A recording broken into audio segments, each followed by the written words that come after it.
దేవా ఎప్పుడు వచ్చి తీరు సుఖుల రాతలు సుతులు చుట్టము నీ వాళ్ళ పిలుబట్టు కర్మబలు నమ్మిండలు సుఖోపేతులు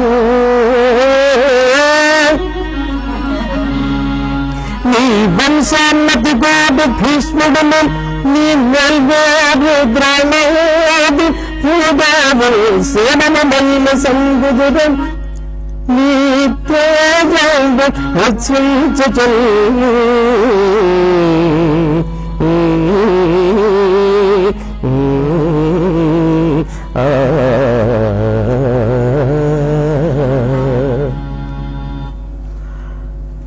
ఇప్పుడు మీ యొక్క ఆహార్యంలో ఇది ప్రేక్షకులు ఈ పద్యంలో ఒక గొప్ప అంశం తెలుసుకోవాలి. ఇష్టమైన వ్యక్తి వచ్చినప్పుడు పలకరించేటువంటి విధానం ఎలా ఉంటుంది, ఇష్టం లేకపోయినా అయిష్టంతో మాట్లాడేటువంటి పరిస్థితి ఎలా ఉందో తెలిసింది. ఇటువంటి పరిస్థితులు మీ జీవితంలో పైన వచ్చాయా? అంటే వస్తుంటాయండి. అంటే మేము కళాకారులం కదా, ఇష్టమైన వ్యక్తులు ఇష్టం లేని వ్యక్తులు వస్తూ ఉంటారు. కానీ అందరితోనే ఇష్టం ఉన్నట్లుగానే పలకరించాలి. ఎందుకంటే మేము కళాకారులము, పబ్లిక్ లో తిరిగే వాళ్ళం కాబట్టి అందరితోనూ మామూలుగానే మాట్లాడించాలి. అంటే ఇది నటన మీకు ఇచ్చిన అనుభవమా, అనుభవంతో కూడిన నటన? ఇది నటన ఇచ్చినట్టు అనుభవంతో కూడిన నటన. ప్రధానంగా మీరు ఈ యొక్క రంగాన్ని ఎంచుకోగల కారణాలు ఏంటి? అంటే మా నాన్నగారు పూజ్యులు ఆంధ్ర గానకోకిల శ్రీ ఏవి సుబ్బారావు గారు, ఆయన మంచి కళాకారుడండి. ఆయన మేము ముగ్గురు అన్నదమ్ములము. ఉద్యోగాలు చేయించాలనే వారు తలంచారు. కానీ ఎంత ప్రయత్నం చేసినా మాకు ఆ లైన్ రాలేదండి, ఉద్యోగాలు రాలేదు. మా అన్నయ్య గారు, పెద్ద అన్నయ్య గారు బీకాం చదువుకున్నారు, ముగ్గురు డిగ్రీలు చదువుకున్నాము. ఉద్యోగం చేయాలని ప్రయత్నం చేశాం కానీ మా మనసు అంతా ఎంతసేపటికి ఈ కళారంగం వైపే చూసింది. అదేవిధంగా మా నాన్నగారు కూడా ప్రోత్సహించారు, చేయండి మంచిదే, మంచి అలవాట్లతో ఉంటే కళారంగం బాగానే ఉంటుంది, మంచి అలవాట్లు లేకపోతే ఇబ్బంది పడతారు, కానీ మంచి అలవాట్లతో మంచి ఉద్దేశంతో ఉంటే మాత్రం బాగుంటుందని చెప్పి సలహా ఇవ్వడం జరిగింది. ఆయన సలహా మేరకు ఈ రంగంలోనే ఉన్నామండి ముగ్గురు. ఆదినారాయణ గారు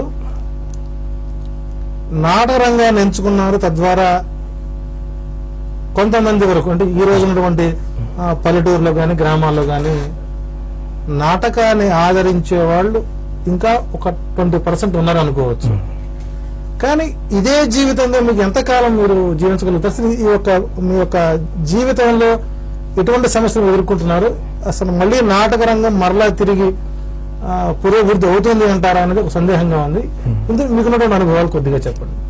అంటే నాటక రంగం పూర్తిగా అంతరించడం అనేది మాత్రం జరగదండి.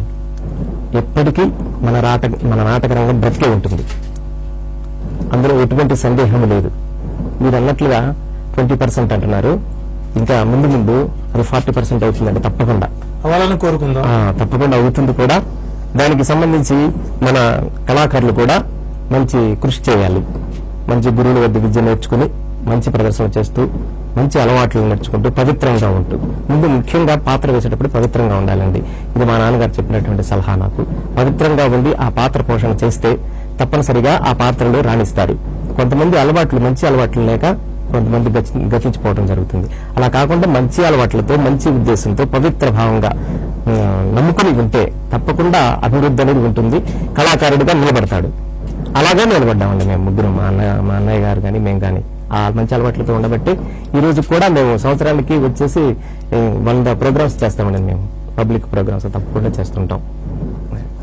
ఇక్కడ ప్రధానంగా ఒక కృష్ణుడు పాత్ర వేసిన, ఒక రాముడు పాత్ర వేసిన,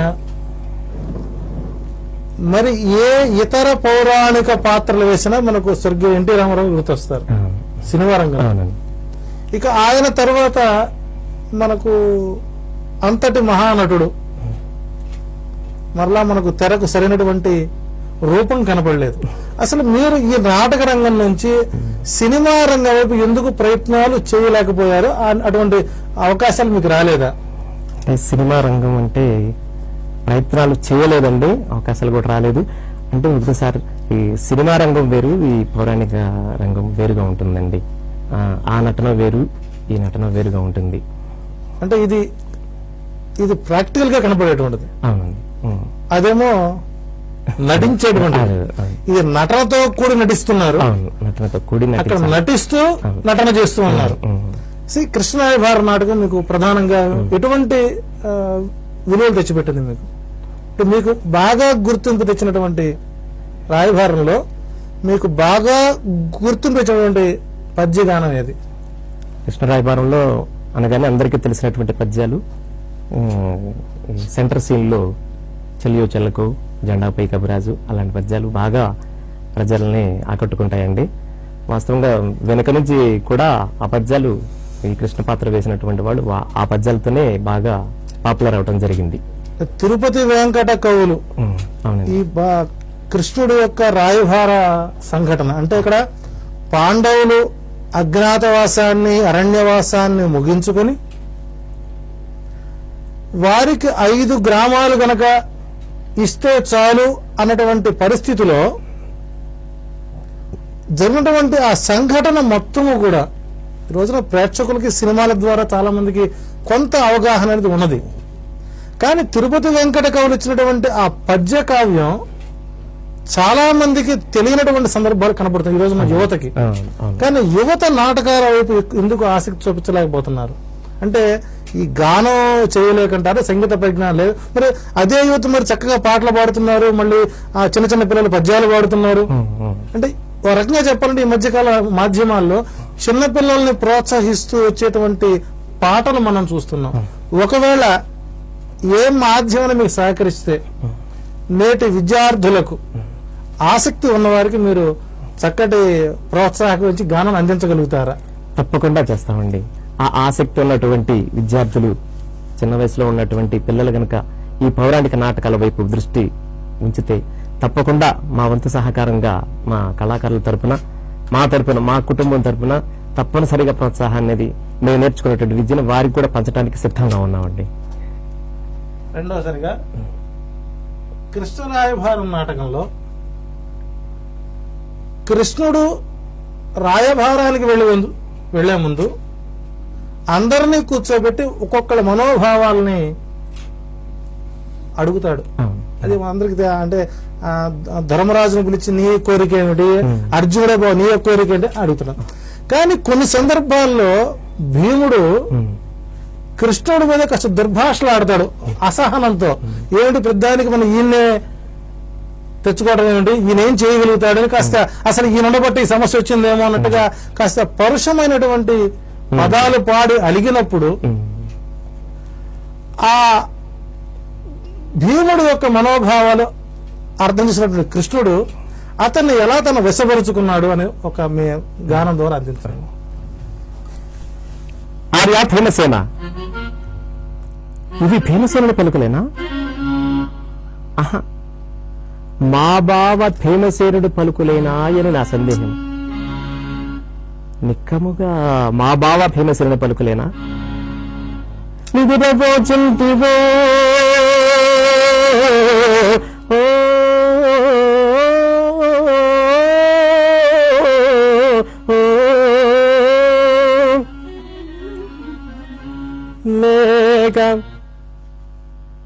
లేక పెదరి పలుకుచుంటివో కాక నీవు తొల్లింటి భీమసేనుడవే కావో. ఎల్లడీ చెవులు వినని కనుల చూడని శాంతంబు కానవచ్చు.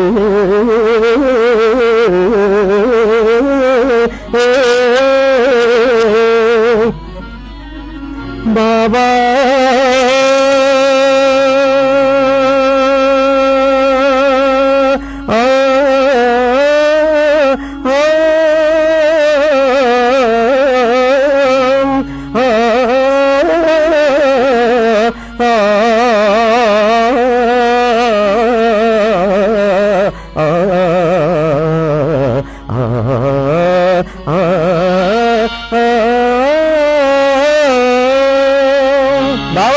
కురుపతి పెందడల్ విరుగొట్టెదా రొమ్ము పగిల్చి వెచ్చనెత్తురు కడుపార గ్రోలి అని దున్నెద దుస్తుని దుస్ససేనుని భీకర గద చేతనంచులు ప్రగల్భములాడితి పల్లక్కుల్వులో మరలజిదేలా ఈ తిరిగి బాలిసి పలుకులు మృష్ట భోజన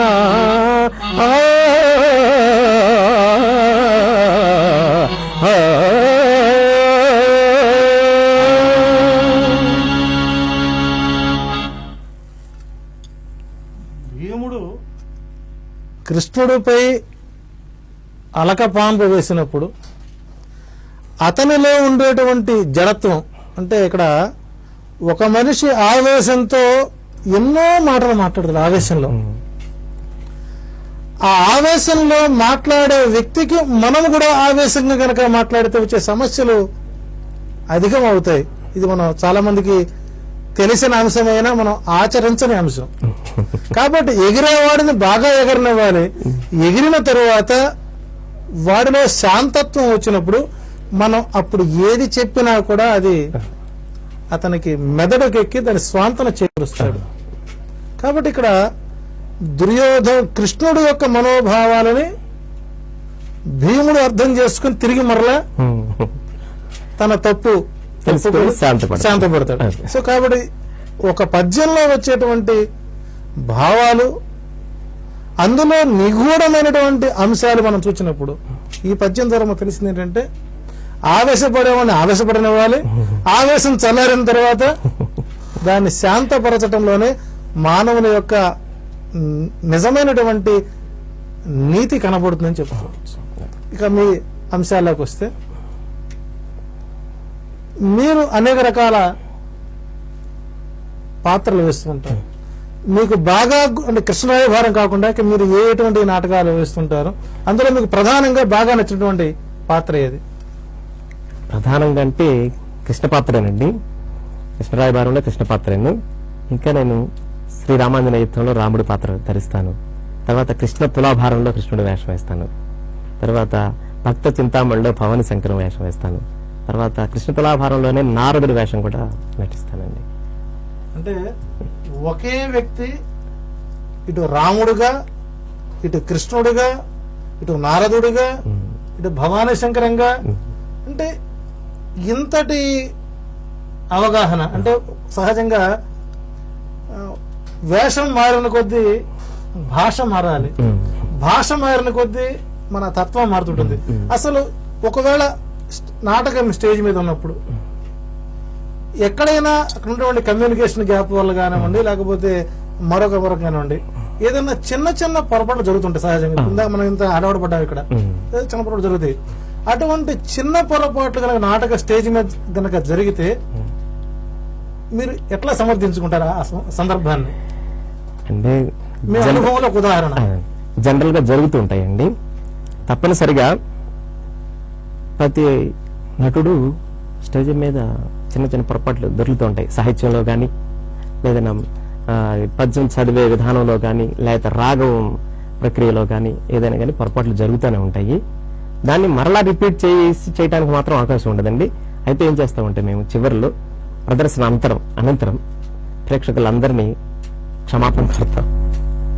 మా ఎందు ఏదైనా తప్పులు ఉంటే క్షమించండి, మేము నేర్చుకున్న విద్యను మా సాయశక్తులు మీ ముందు ప్రదర్శించాము, ఇన్ని ఏదైనా తప్పులుంటే మాత్రం మమ్మల్ని క్షమించడం మాత్రం కోరుకుంటామండి. అంటే చేసిన తప్పును మరలా చేయం, కావాలని చేసే తప్పు కాదు, అది పొరపాటున జరిగేటువంటి ప్రక్రియ. అది మనిషి జీవితంలో పొరపాట్లు చేస్తూ ఉంటాడు. అది గ్రహపాటు వల్ల కావచ్చు. గ్రహపాటును